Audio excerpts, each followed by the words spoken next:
Welcome to In the Bleachers with Wheaties, Wallin, and I'm Pete Mohs. And usually we're in the bleachers, but we're outside of Pequot Lakes School at the varsity softball field. The softball team's played well here on this field. They're 8-0. Katie White joined us a few minutes ago. She's the Athlete of the Week for the Lake Country ACO. She had a one-hitter and a no-hitter in the past 7 days. She's pitching very well. The team's playing very well. They're hitting very well. Wheaties, what are your thoughts of this team with their 8-0 start? And they had 12 hits in both games of a doubleheader sweep yesterday with Wadena. Yeah, they've been playing good ball, and they've made a few errors here and there, but they're really hitting the ball. Scored a bunch of runs, and have got excellent pitching so far. So their closest game was the first game of the doubleheader yesterday with Wadena. It was 9-8. Pequot committed 4 errors, which hadn't been like them all year. They've been playing good defense, but they pulled out the win, and that's the key to stay unbeaten. Yeah, the Wadena girl, a Limcool girl, hit a home run to straightaway center field. That's the longest home run I've seen here. That's a good poke. Is that about 260? Yeah, I'm sure that the ball went 300 feet or so. And they suffered an injury in the game. Yeah, and Megan Hogan got hurt in the first inning of the first game. She got in the hot box, and in the scramble she had her left hand stepped on and dislocated her middle finger on her glove hand, but she hopefully be back as early as Monday, and she'll be chomping at the bit by then. To play again. And the team will play again on Friday. They've got a doubleheader here with Perham, and then they've got a tournament this Saturday. Yeah, they've got a tournament Saturday.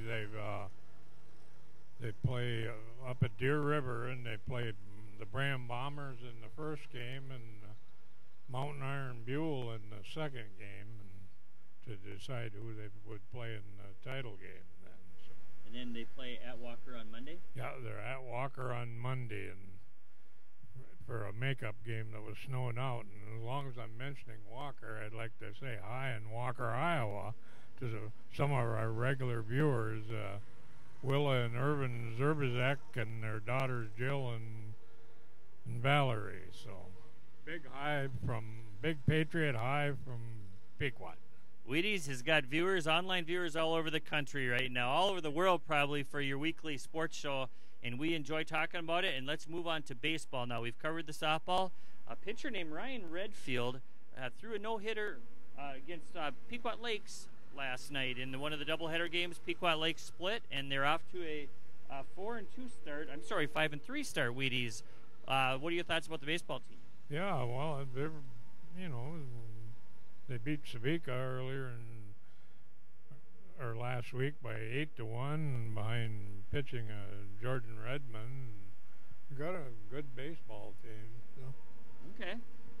And then we move on to track as they're dragging the infield here right next to us. So we got the full feeling like there's going to be a game here pretty soon, even though it's a few days away, Wheaties. As far as track and field go, another great season for Pequot Lakes. The girls were 3rd at the Bemidji Invitational and 2nd at the Park Rapids Invitational in the past week. The boys were 4th at both Bemidji and Park Rapids. Many individual highlights, including the 4x100 relay of Rachel Allen, Nicole Trout, Abby Palmer, Vanessa Lane. They turned in the 2nd fastest time in program history at the Bemidji meet. They'll be at Walker on Friday. And there's a couple of them that may qualify for the Hamlin Relay meet, elite meet, but we haven't heard yet for Hamlin. Boys golf, the Patriots placed 3rd at the pre-section 6A meet in Sartell on Monday. They'll be at the Pines and Preserve Wednesday and Thursday of this week. They're doing very well. The girls golf team is really doing well, too. They were champions of the Staples Mountain Invitational on Saturday, April 21st. They finished 2nd the day before in the Preserve Pines 2-day meet. They had a big lead after that first day before losing to St. Cloud Apollo on the 2nd day. That team is still young and really big target on them because a lot of teams know about them now. Yeah, they lost that one by just 1 stroke, too, that 2-day meet. But they're real young. They only have one senior in Erica Swalby. Yeah, and John Dale said they showed a lot of class to come back and maturity to come back the next day and win that tournament, which, like 19 teams, it was a great field at both tournaments.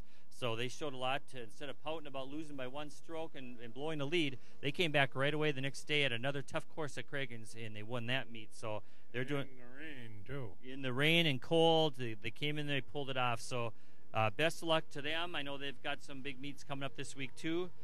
Pine River Backus, we're obviously Pequot Lakes. Wheaties has his T-shirt on, but we also cover Pine River Backus. Adam Ackerman from Pine River Backus had 3 hits and a 9-1 win over Cass Lake Vena on Tuesday.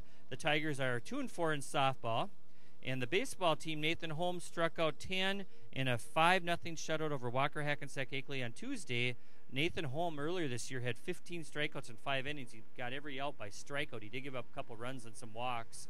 But anyway, the Tigers are 3-1 overall, so Pine River's off to a nice start in baseball. So thank you for joining us. We're going to keep updating each week. A great spring these teams are having, Wheaties, and hopefully can keep up. Thank you for joining us. See you next week.